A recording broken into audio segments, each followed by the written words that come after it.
Pasko na naman, ang panahon na pinakahihintay ng lahat.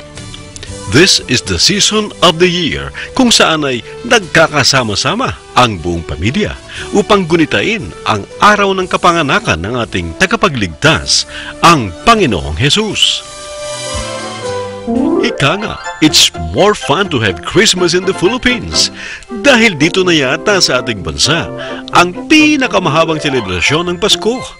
Unang araw pa lang ng Bear Month ay feel na ang parating na Christmas season. Kung ang ilan sa ating mga Kapinoy ay abala sa pag-iisip kung ano ang iririgalo sa mga mahal sa buhay,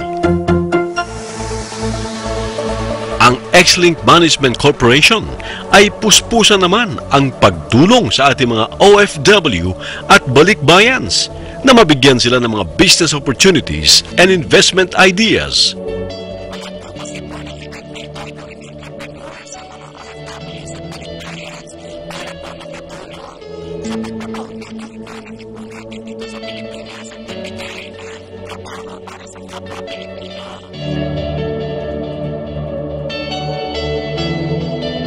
Siyam na taon na ngayon ang Mega Balikbayan and OFW Expo ng X-Link sa pamumuno ng mag-asawang Orly and Mitch Ballesteros.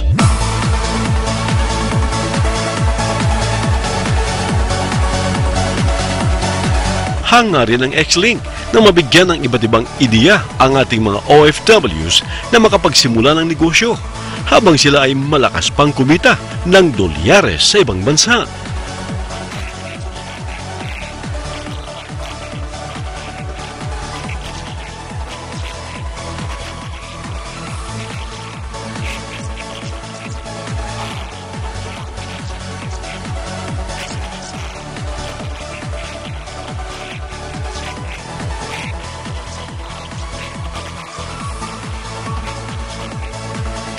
Umabot sa halos 200 exhibitors ang nakiisa sa 9th Mega Balikbayan and OFW Expo ng X-Link.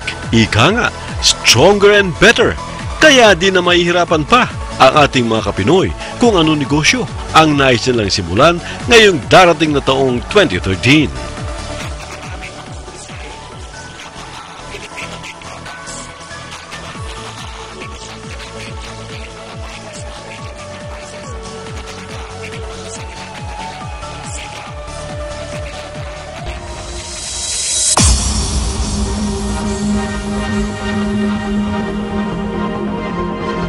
Kinilala din ang kabayanihan ng ating mga OFWs sa natatangi nilang kontribusyon sa kanilang larangan sa 4th Obra o Outstanding OFW Balikbayan Reputation Award.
Bilang pasasalamat ay naghandog ng awitin si Lorenzo, isang OFW na nagtatrabaho sa isang gondola sa Macau.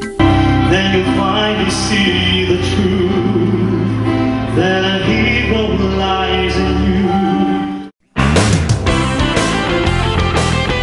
Sa aming pag-iikot at pagbisita sa mga booths ay talagang mamamangha ka sa ganda ng mga produkto at serbisyo ng ating mga Kapinoy na SMEs.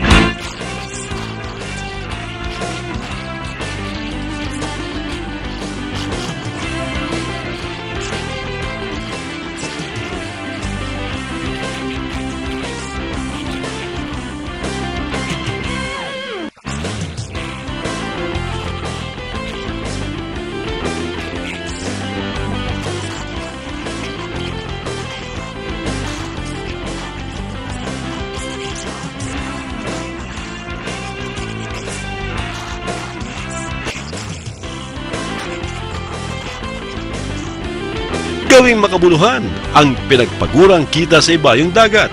Invest and earn through entrepreneurship.